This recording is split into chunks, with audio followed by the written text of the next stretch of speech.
तो आइए स्टार्ट करते हैं। लास्ट लेक्चर में हम लोग सॉलिड एंगल के बारे में पढ़े थे, गॉस लॉ पढ़ना था, ठीक है। तो हम लोग इलेक्ट्रिक फ्लक्स पढ़े, एरिया वेक्टर पढ़े, सॉलिड एंगल पढ़े, ठीक है। सॉलिड एंगल हम लोग निकाले थे कि 3D के लिए, ठीक है। तो आज ये देखिए, जैसे सॉलिड एंगल का फॉर्मूला हम निकाले थे कि कोई भी ऐसे था, जैसे कोई भी ऐसा है, मान लीजिए स्फीयर है, ये हॉलो स्फीयर जो भी मान लीजिए, ठीक है। और हम लिखे थे कि मान लो कोई भी यहाँ पे ऐसे और ये सेंटर है ऐसे, ठीक है। ऐसा इस टाइप का कोई कोण अगर हम कट आउट कर ले, ठीक है। तो अगर ये एरिया जो है ये एरिया अगर हमारा ए है, ठीक है, रेडियस आर है, तो यहाँ पे जो सॉलिड एंगल बनेगा 3D में, ठीक है, ओमेगा से डिनोट किया था हम लोग, ठीक, ए अपॉन आर स्क्वायर। क्लियर था ये, जैसे इस टाइप का। और ऐसे हम लोग ये वाला भी देखे थे केस, ठीक है, कि अगर ये R1 है, ये R2 है, ये एरिया ए है, ठीक है, क्रॉस सेक्शनल एरिया, और यहाँ पे ये इंक्लाइन एंगल अगर थीटा बन रहा है, तो इसके लिए भी हम लोग देखे थे कि यहाँ पे जो सॉलिड एंगल बनेगा, ठीक है, वो सॉलिड एंगल किसके इक्वल हो जाएगा, A cos theta upon R1 square, ठीक है। डायमेंशनलेस क्वांटिटी है पर यूनिटलेस नहीं है। यूनिट इसका क्या होगा, स्टेरेडियन। यहाँ तक तो हम लोग देख लेते जब भी ऐसा कुछ इंक्लाइंड हो, ठीक है। तो इसका जैसे हम देखे थे ना एरिया वेक्टर, इसका एरिया वेक्टर ऐसे एन कैप हो जाएगा, ठीक है। इसका यहाँ से देखोगे तो रेडियल वेक्टर ऐसे आएगा, ये थीटा तो ये भी थीटा हो जाएगा। तो हम लोग को इसके लॉन्ग वाला एरिया वेक्टर चाहिए, मान लो ये ए वेक्टर ले ले, तो इसके लॉन्ग वाला एरिया वेक्टर क्या हो जाएगा, मॉड ए कॉस थीटा, ठीक है। तो मॉड ए कॉस थीटा, इसको मॉड ए लिख सकते हो आप चाहो तो, कॉस थीटा अपॉन, अब इसका कंपोनेंट रखोगे तो इससे तो छोटा ही होगा, यानी इस वाले एरिया से छोटा होगा, तो इसका दो कंपोनेंट आएगा, ऐसे और ऐसे, ठीक है, एरिया वेक्टर का। मतलब इसका एक इधर वेक्टर आएगा, एक इधर वेक्टर। इसका रिजॉल्व करोगे तो एरिया वेक्टर एक इधर आएगा, एक इधर आएगा, इधर मॉड ए कॉस थीटा आएगा, इधर मॉड ए साइन थीटा आएगा। तो मॉड ए साइन थीटा किसका होगा, इसका, इसके परपेंडिकुलर, और मॉड ए कॉस थीटा किसका होगा, इसके परपेंडिकुलर। तो खैर यहाँ से निकाले थे हम लोग। तो इसमें जब ऐसे करेंगे तो ये R1 आ जाएगा हमारे लिए, ठीक है। ये रेडियस हम लोग कंसिडर करेंगे।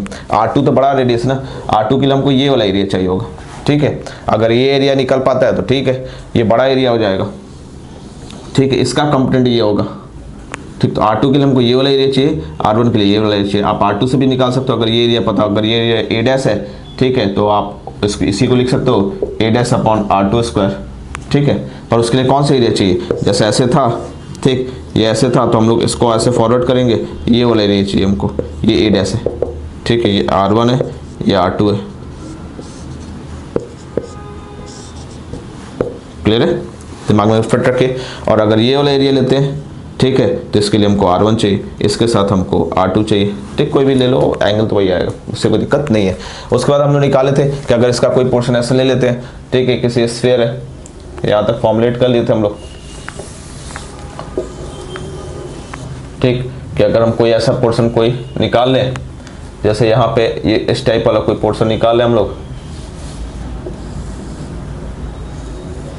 ये वाला, और सेंटर पे कुछ एंगल मान लो ये 2 अल्फा बना रहा है, ठीक है, ये वाला, ठीक, इसको मिटा दें ऐसे, ये किसी का पोर्शन हो जाएगा। तो अगर ये वाला, तो इसका अगर ये प्लेन एंगल है, मान लो इसका क्रॉस सेक्शनल अगर हम देखते हैं तो ये प्लेन एंगल है, 2 अल्फा क्या है हमारा, प्लेन एंगल। अगर किसी का कोई ऐसे है, ठीक है, सेंटर पे प्लेन एंगल कितना बना रहा है, 2 अल्फा। प्लेन एंगल कौन बनाएगा, जब इसको काट देंगे तो इसका जो क्रॉस सेक्शन जो एंगल बनाएगा वो प्लेन एंगल कहलाएगा, ठीक है। तो प्लेन एंगल अगर किसी का 2 अल्फा है, ठीक, तो उस केस में रेडियस r है, क्या रेडियस की उतनी जरूरत नहीं है, तो ओमेगा हम लोग निकाले थे 2 पाई 1 माइनस कॉस अल्फा, ये डिराइव किए थे हम लोग, ठीक है। अब यही से हम लोग देख सकते हैं कि जैसे प्लेन एंगल की मैक्सिमम वैल्यू क्या होती है, जैसे ये एंगल है हमारा प्लेन, तो इसकी मैक्सिमम वैल्यू जब ऐसे राउंड कर ले, और इसकी मैक्सिमम वैल्यू क्या हो सकती है, 2 पाई, ठीक है। तो उसी तरह सॉलिड एंगल का मैक्सिमम वैल्यू क्या हो सकता है, सॉलिड एंगल का मैक्सिमम वैल्यू क्या हो जाएगा, ये 2 अल्फा की वैल्यू क्या हो जाए तुम्हारा, ये 2 अल्फा जो है, ये पूरा ये प्लेन एंगल है ना, इसका मैक्सिमम वैल्यू क्या हो सकता है तुम्हारा, 2 पाई। तो 2 अल्फा की जगह 2 पाई हो जाए, यानी अल्फा की जगह पाई हो जाए। 2 अल्फा की वैल्यू मैक्सिमम के वैल्यू फॉर ओमेगा मैक्सिमम, ठीक है। सॉलिड एंगल के मैक्सिमम वैल्यू 2 अल्फा किसके बराबर हो जाए, 2 पाई, यानी अल्फा किसके बराबर हो जाए, पाई। तो इसकी वैल्यू रख दो, ठीक है। तो ओमेगा मैक्सिमम वैल्यू क्या हो सकता है, 2 पाई 1 minus cos pi. Cos pi की वैल्यू -1, माइनस माइनस प्लस, ठीक है। तो 1 + 1 2 हो जाएगा, तो यानी इसकी मैक्सिमम वैल्यू क्या हो जाएगा, 4 पाई। यानी मैक्सिमम सॉलिड एंगल जो हो सकता है, ओमेगा की मैक्सिमम वैल्यू जो हो सकती है 4 पाई। 4 पाई मतलब, ठीक है, कौन सा, जैसे 3D कोई है, कोई स्फीयर है, ठीक, तो उसके अंदर जो एंगल बनेगा पूरा ये घूम के, जब ये ऐसे पूरा कवर हो जाएगा, ठीक है। जैसे कि प्लेन एंगल के लिए पूरा ऐसे घूम जाता है, वैसे 3D के लिए पूरा 3 डायमेंशनल कैसा भी सर्फ अंदर हो, ठीक है, कैसा भी 3D सरफेस हो, ठीक, उसके अंदर अगर कैसा भी 3D सरफेस उससे इर्रिस्पेक्टिव ऑफ दैट अंदर में कोई भी अगर आपसे पूछेगा सॉलिड एंगल क्या है अंदर में इनसाइड, तो आप क्या बताओगे कि इनसाइड जो सॉलिड एंगल होगा वो 4 पाई होगा, ठीक है। प्लेन एंगल 2 पाई, सॉलिड एंगल 4 पाई, ठीक है। तो at any point inside the closed 3D surface net solid angle जो आएगा वो क्या आएगा तुम्हारा, जैसे कि कोई सर्किल है या कोई भी क्लोज्ड 2D सरफेस है, उसके अंदर कहीं भी कोई तुम प्लेन देखोगे, इस पॉइंट के अबाउट देखोगे प्लेन एंगल, तो यहाँ से स्टार्ट हो रहा है ऐसे घूम के वापस यहीं आ रहा है, ठीक है, यहाँ से स्टार्ट हो रहा है ऐसे घूम के वापस जैसे भी यहीं आ रहा है, तो 2 पाई होगा, ठीक है। कोई भी क्लोज्ड 2D सरफेस के अंदर पॉइंट पे अगर तुम एंगल देखोगे उस सरफेस की वजह से, ठीक है, उस कर्व की वजह से, सॉरी सरफेस नहीं बोलेंगे हम, कर्व बोलेंगे अगर टू डायमेंशन की बात करें, तो उस कर्व की वजह से जो भी वहाँ पे नेट प्लेन एंगल बनेगा वो 2 पाई बनेगा अंदर में। उसी तरह अगर 3 डायमेंशन में देखेंगे तो कोई भी क्लोज्ड 3D सरफेस की वजह से अंदर पे किसी पॉइंट पे जो सॉलिड एंगल बनेगा due to this closed 3D surface, अगर हम यहाँ से बात करें कि पूरा 3D सरफेस पे क्लोज्ड ये जा रहा है पूरा ऐसे, तो यहाँ पे जो सॉलिड एंगल बनेगा वो कितना बनेगा तुम्हारा 4 पाई। जैसे कि किसी क्लोज्ड कर्व में, ठीक है, अंदर पे कोई क्लोज्ड कर्व 2 डायमेंशन की बात करें, किसकी बात करें हम 2 डायमेंशन में, अंदर कोई भी पॉइंट ले लोगे तो वहां से अगर तुम देखोगे तो अगर ये घूमेंगे इस पे, हम यहाँ पे ऐसे घूमते जा रहे हैं घूमते जा रहे हैं घूमते जा रहे हैं घूमते जा रहे हैं वापस आ रहे हैं, ठीक है, तो यहाँ पे जो ऐसे घूम के वापस बनेगा कितना प्लेन एंगल बनेगा 2 पाई। किसी कर्व में 2D में, ठीक है, मैक्सिमम प्लेन एंगल कितना होता है 2 पाई। उसी तरह किसी 3D सरफेस में मैक्सिमम सॉलिड एंगल कितना होगा 4 पाई। अंदर कोई भी पॉइंट देख लो, यहाँ वाला पॉइंट देख लो, ये 3D सरफेस अगर मान लो, ठीक है, तो अगर हम इस पॉइंट के अबाउट पूरे सरफेस में से घूम जाएंगे तो यहाँ पे जो क्लोज्ड हमारे ये बनेगा, हमारे एक स्फीयर बनेगा, ठीक है, उसका जो सॉलिड एंगल मैक्सिमम होगा कितना बनेगा 4 पाई। तो अंदर में किसी भी क्लोज्ड 3D सरफेस के, ठीक है, किसी भी पॉइंट पे अंदर में किसी क्लोज्ड 3D सरफेस के अंदर कोई भी पॉइंट है, ठीक है, तो उस पूरे सरफेस को ऐसे वहाँ पे कितना सॉलिड एंगल बनेगा 4 पाई। क्लोज्ड 3D सरफेस, ठीक है, के अंदर कोई भी पॉइंट है तो उस पर जो सॉलिड एंगल बनेगा ड्यू टू दैट सरफेस वो क्या होगा तुम्हारा 4 पाई। जैसे कि किसी 2D कर्व में, ठीक है, किसी क्लोज्ड 2D कर्व में अंदर में कोई पॉइंट देखते हैं तो मैक्सिमम प्लेन एंगल कितना बनता है, वहाँ पे प्लेन एंगल कितना बनता है अंदर में किसी पॉइंट पे due to this closed curve, उसकी वजह से बनता है 2 पाई। तो वैसे 3D में कितना बनेगा 4 पाई। तो ये दिमाग में रखिएगा कि ओमेगा की वैल्यू 4 पाई 8 पाई 12 पाई ऐसे ये घुमाते रहोगे, एक राउंड 4 पाई फिर दूसरा राउंड 8 पाई फिर ऐसे 12 पाई। क्लियर है? फॉर्मूला भी हम लोग के पास है। आइए कुछ सॉलिड एंगल ऐसे ही निकालते हैं हम लोग कुछ प्रश्नों के लिए।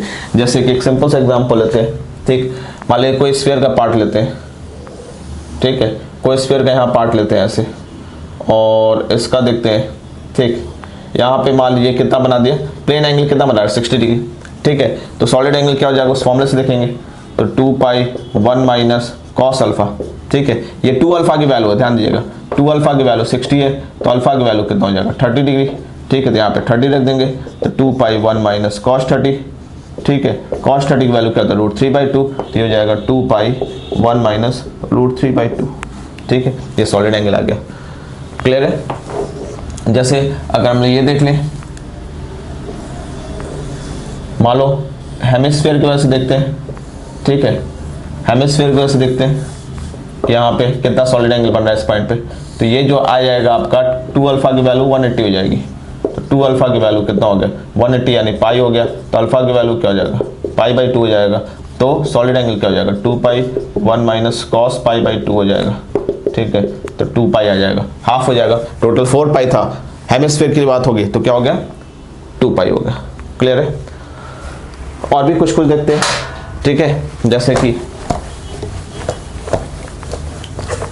अब तो ये तो मान लो इसका पोर्शन ले रहे हैं, वैसे ही 120 रहेगा तो 2 अल्फा जो भी एंगल दिया रहेगा 2 अल्फा की वैल्यू होगी, अल्फा की वैल्यू निकाल के आप यहाँ पे रख दोगे। क्लियर है?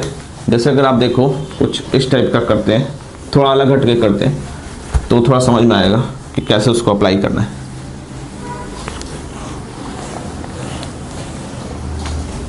ठीक है, जैसे कौन सा देखा जाए, कुछ ऐसा सरफेस देखा जाए जिससे हम लोग निकाल सकें। तो जैसे मान लो कोई सिलेंडर है, ठीक है, ऐसा कोई सिलेंडर है, ठीक, इसका रेडियस r है और ये लेंथ l है, मान लो जनरलाइज कर देते हैं, ठीक, यहाँ पे कोई मिड पॉइंट है एकदम सेंटर पे, ठीक, कितना डिस्टेंस हो जाएगा ये l/2। क्लियर है। अब अगर कोई कहे आपसे कि इस कर्व्ड सरफेस की वजह से यहाँ पे कितना सॉलिड एंगल आएगा, या किसी एक तरफ की वजह से ये जो एक ये बेस है, किसी एक बेस की वजह से या दोनों बेस की वजह से यहाँ पे कितना सॉलिड एंगल आएगा, ठीक है, तो हम लोग क्या करेंगे, अब निकालना होगा ऐसे सरफेस के लिए। जैसे स्फीयर का पार्ट होता तो फॉर्मूला डायरेक्ट लगाते, क्या लगाते, 2π1 - cos अल्फा, ठीक है, अल्फा क्या है, प्लेन एंगल है, ये फॉर्मूला लगाते। पर इस केस में क्या करेंगे, ऐसे केस में कुछ ना कुछ तो 3-5 करना ही पड़ेगा, ठीक है, उसको अप्लाई करना है। फॉर्मूला तो हमारे पास वही आया है, ठीक है, इसको स्फीयर टाइप बनाना है। तो हम लोग क्या करेंगे, ये ऐसे करते हैं, देखो जब भी आप कोई स्फीयर का पोर्शन देखते हो, ठीक है, तो ये ऐसे जो सरफेस आ रहा है, तो जब आप इसको क्रॉस सेक्शन देखोगे तो ये ऐसे बनेगा ना, कोन टाइप बनेगा। यहाँ पे भी एक कोन बन रहा है, यानी ये अगर मैं ये सेंटर माने तो ऐसे कोई स्फीयर जा सकता है, ऐसे अगर हम इसको सेंटर माने तो ऐसे कोई स्फीयर जा सकता है, ठीक है, कह सकते हैं ना, इसको अगर हम सेंटर माने तो ये ऐसे स्फीयर जा सकता है। तो हम इसका तो निकाल ही सकते ना, इसको छोड़ दीजिए, हम इसका निकाल सकते हैं, ठीक है। इसका कैसे निकालेंगे हम लोग, आइए देखा जाए कितने दूर का। क्लियर है। तो आइए इसका देखा जाए।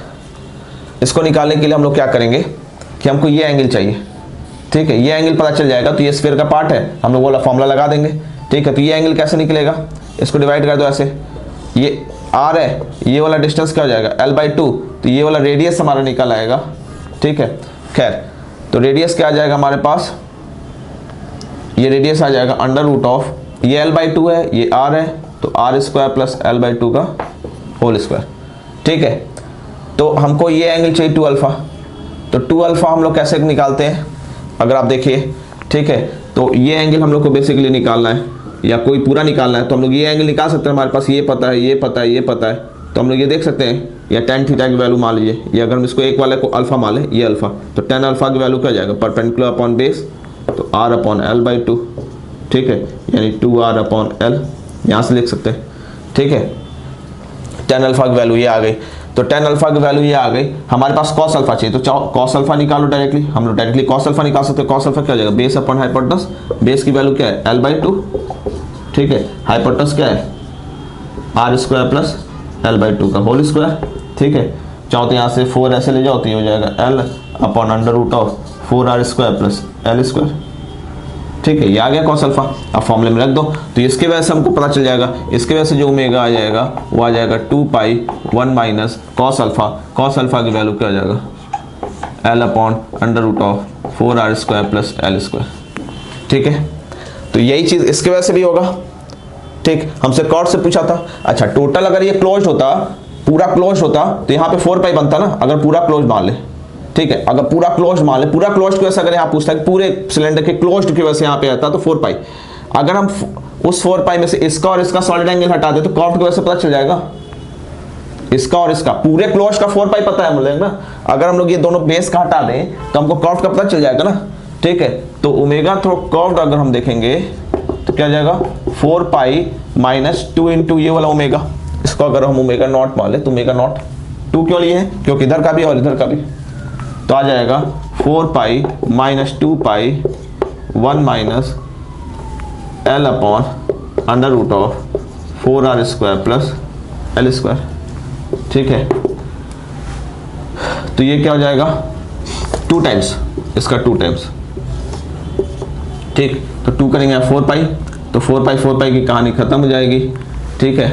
तो यहाँ पे बचेगा आपका, यह आ जाएगा आपका 4π - 4π + 4π l/√4r² + l², ये कट्टम कुट्टम, तो यहाँ से आ जाएगा आपका 4π l/√4r² + l², ये ओमेगा कर्व्ड आ जाएगा, ठीक है।